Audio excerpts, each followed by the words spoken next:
문을 열자 집은 고요했다. 늦은 오후 햇살이 주방 타일 위로 길게 누워 있었다. 흰색 타일 사이마다 얇게 낀 줄눈의 먼지가 은근히 드러났고 그 위로 햇살이 흐릿한 그림자를 만들어냈다. 거실의 화분은 묵직한 녹빛으로 반짝였고 바닥의 나뭇결은 빛의 방향에 따라 길게 뻗었다가 끊겼다. 민호는 신발을 벗으며 잠시 현관에 멈췄다. 텅 빈 집이었지만 어딘가에 숨결이 남아있는 듯 했다. 마치 누군가 방금까지 앉아있다가 급히 자리를 비운 것 같은 기운. 주머니 속 휴대폰이 울렸다. 막내 준호의 문자였다. 형, 작은 방에서 쉬세요. 문자를 읽고도 그는 한동안 움직이지 않았다. 문자 속 쉬세요라는 단어가 낯설게 다가왔다. 자신이 쉬는 모습은 언제나 누군가에게는 무거운 눈초리나 지적의 대상이었지 배려의 말로 이어지진 않았다. 그는 숨을 내쉬고 작은 방 쪽으로 걸음을 옮겼다. 작은 방은 단출했다. 커튼은 바람을 받아 천천히 흔들렸고 탁자 위엔 접힌 담요와 유리잔이 놓여 있었다. 오래된 가구들이 주인을 대신해 자리를 지키는 듯 고요했다. 민호는 넥타이를 느슨히 풀고 벽에 기대앉았다. 잠깐 눈을 감으려 했는데 그대로 깊은 잠에 빠졌다. 몸이 피곤했던 것도 있었지만 무엇보다도 마음이 피곤했다. 아버지가 남기고 간 땅. 그것을 어떻게 정리할지 형제들이 결론을 내야 했다. 민호는 장남으로서 결정의 무게가 언제나 자신에게 있다는 걸 알고 있었다. 동생들은 각자의 의견을 말할 수 있지만 최종적으로 방향을 정하는 사람은 자신이었다. 그 역할이 자랑스러울 때도 있었지만 때로는 족쇄처럼 발목을 붙잡았다. 깊은 잠이었는지 얕은 잠이었는지 모르게 눈꺼풀이 무거워졌다. 그때 현관에서 삑삑 소리가 들렸다. 비밀번호를 누르는 소리였다. 이어 인기척, 낮은 목소리, 싱크대에서 흐르는 물소리가 어렴풋이 들렸다. 민호는 눈을 뜨지 않은 채 귀를 기울였다. 그리고 문 손잡이가 천천히 돌아가는 소리를 들었다. 방 안 공기가 달라졌다. 발소리가 침대 곁에 다가와 멈췄다. 준호 먼저 온 줄 몰랐어요. 낯익지만 뜻밖의 목소리. 수진이었다. 준호의 아내. 민호의 심장이 크게 뛰었다. 그는 순간 본능적으로 이름을 부르려 했지만 목소리가 나오지 않았다. 형님? 그녀의 목소리는 놀람과 당혹, 그리고 급히 자신을 붙드는 결기가 섞여 있었다. 커튼 사이 빗줄기에 비친 그녀의 얼굴은 당황스러운 표정으로 굳어 있었다. 죄송해요. 어두워서 남편인 줄 알았어요. 민호는 고개를 끄덕였지만 말은 나오지 않았다. 문이 닫히고 나서야 그는 천천히 상체를 일으켰다.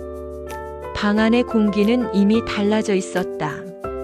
작은 방은 더 이상 쉼의 공간이 아니었다. 경계가 생겼다. 낮과 밤 사이, 이름과 호칭 사이, 감정과 책임 사이. 다음 날 아침 주방에서 나는 그릇소리가 민호를 깨웠다.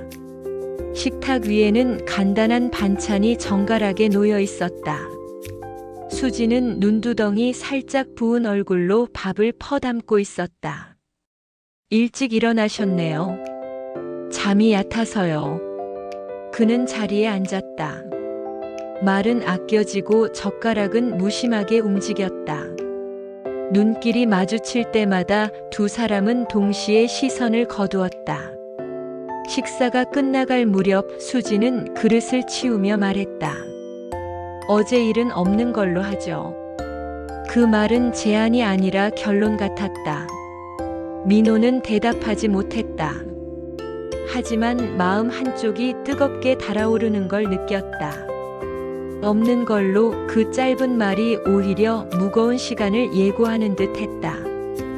며칠 뒤 형제들이 모였다. 추석을 앞두고 아버지가 남긴 땅을 정리해야 했다. 둘째는 팔자고 했고, 셋째는 임대를 주장했으며, 넷째는 보류를 말했다. 막내 준호는 계산기를 두드리며 손익을 따졌다. 민호는 종이 위의 도면을 들여다보았다. 그러나 종이 위의 선과 실제 땅, 그리고 자신의 마음속 지형은 자꾸 달랐다. 말들이 오가고 웃음이 섞이고 찻잔이 테이블에서 오갔지만 민호의 귀에는 다른 소리가 들렸다. 유리컵이 탁자에 내려앉는 순간의 미세한 떨림, 숨 고르는 소리, 그리고 애써 외면하려는 한 쌍의 시선. 수지는 말없이 앉아 있었다. 웃어야 할 때만 조금 웃었고 필요할 때만 짧게 고개를 끄덕였다. 단정함 속에서 민호는 전혀 단정하지 못한 자신을 보았다. 회의가 끝나고 동생들이 밖으로 나간 뒤 집엔 두 사람만 남았다. 주방에서 컵이 포개지는 소리가 났다. 수진이 말했다. 차라도 드릴까요? 네. 그녀가 건네준 컵. 짧은 손끝에 접촉. 유리의 차가움이 손끝에 옮겨 붙었다. 민호는 무언가 말하려 했지만 현관 비밀번호 소리가 울렸다. 준호가 돌아왔다. 말은 다시 흩어졌다. 며칠 뒤 준호가 출장을 잡았다. 형, 집에 계세요. 혼자 두는 게 좀 그래서. 민호는 고개를 끄덕였다. 작은 방에 며칠 묵는 것.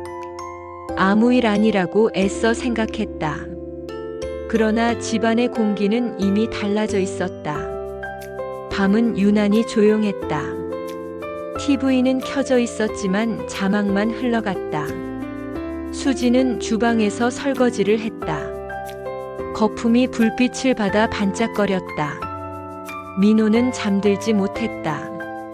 새벽 수진이 물을 마시러 나왔다. 둘의 그림자가 바닥에서 겹쳤다.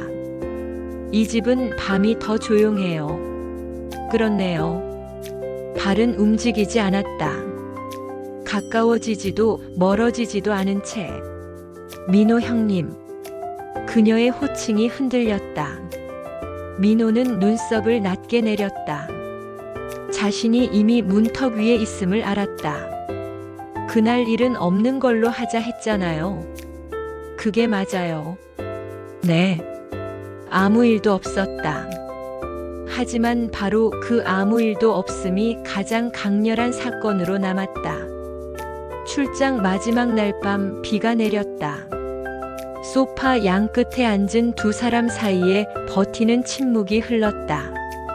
아주버님, 우린 결국 가족이잖아요. 그렇죠. 그 말은 어떤 순간에도 넘지 말아야 할 선이 있다는 뜻이죠. 민호는 고개를 숙였다. 맞아요. 나는 형이고 당신은 준호의 아내죠. 그는 단어를 또렷하게 발음했다. 그 무거움 속에서 구원의 힘을 느꼈다. 준호가 돌아온 날 집은 다시 활기로 가득했다. 형 덕분에 다녀왔어요. 민호는 웃었다. 어깨 위 무게가 다시 얹혔다. 그러나 이번엔 방향을 가리키고 있었다. 며칠 뒤 형제들은 땅을 임대하기로 합의했다. 수익을 분배하고 갈등은 정리되었다. 장남으로서 민호는 불만을 모아 공평하게 나누었다. 마음은 이상하게도 복잡하지 않았다. 저녁 수진과 둘이 부엌에서 마주했다. 고마웠어요. 무엇을요? 여기까지. 그녀는 작은 미소를 지었다. 슬프고 다정한 미소였다. 우리 잘한 거겠죠? 잘했어요.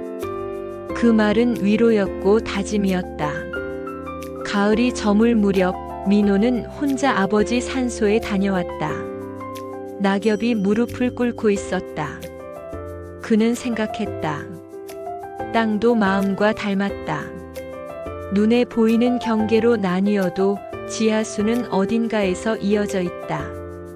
그래서 더 조심해야 한다.